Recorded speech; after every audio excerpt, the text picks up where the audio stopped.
মা যদি নিজে এসে আমাকে আর কুসুমকে উপহার দিতে চায় তাহলে তো আমাদের দেখে নেবে আর সমস্তটা জেনে যাবে। ঠাকুর, তুমি এখন একমাত্র ভরসা। দেখো, তুমি এত কিছু করে এই পর্যন্ত পৌঁছানোর পরেও যদি বিয়েটা না হয় তাহলে ছোট সাহেবের প্রাণের বিপদ হবে। ছোট সাহেব পারবেন তো বিয়ের জায়গায় চলে আসতে?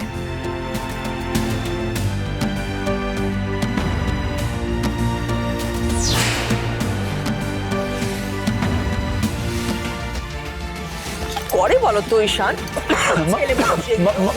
আমি দেখছি, আমি ওকে বলছি ও যেন এসব না চালায়। আমি দেখছি।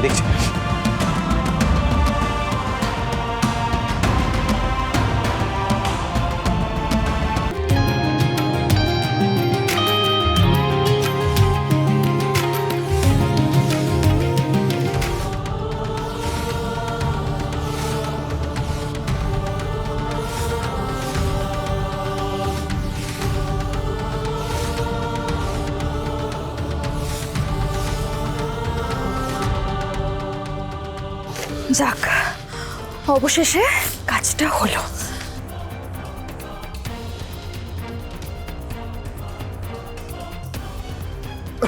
শঙ্কর কাকা, ওখান থেকে বুঝবো। আচ্ছা, ইনি কে?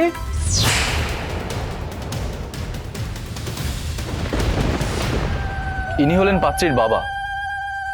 আমি শুধু ছোট সাহেবের প্রাণ রক্ষার জন্য এই বিয়ে করছি।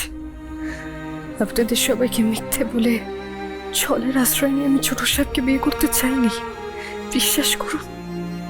কিন্তু এছাড়া যে আমার কাছে আর কোনো উপায় নেই।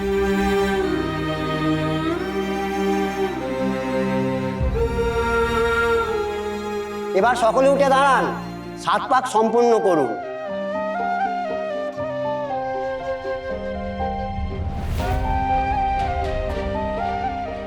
এবার কিন্তু তোমরা দুজন অফিসিয়ালি বাধা পড়ে গেলে। ভাইদা, আর কিন্তু পালানোর রাস্তা নেই।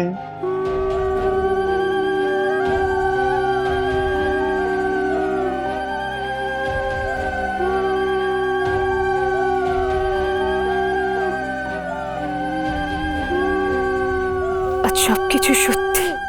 আমার স্বপ্ন আজ আমার কাছে ধরা দিয়েছে। আমি আজীবন এই স্বপ্নটুকু বুকে আঁকড়ে ধরেই বাঁচতে চাই। ব্যাস এইটুকু আশীর্বাদ তুমি আমায় করো ঠাকুর।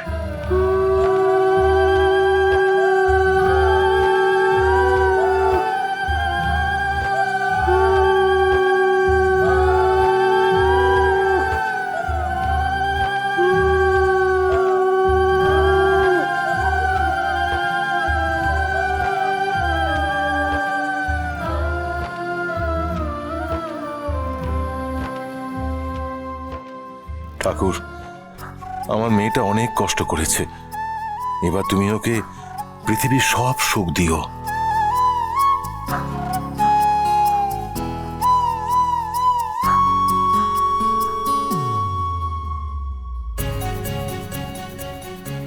এবার শ্রীমতী ইন্দ্রাণী গাঙ্গুলি সবাইকে আশীর্বাদ করবেন এবং উপহার দেবেন।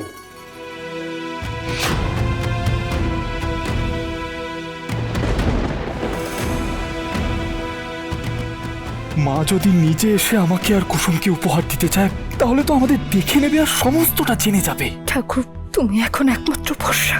দেখো, তুমি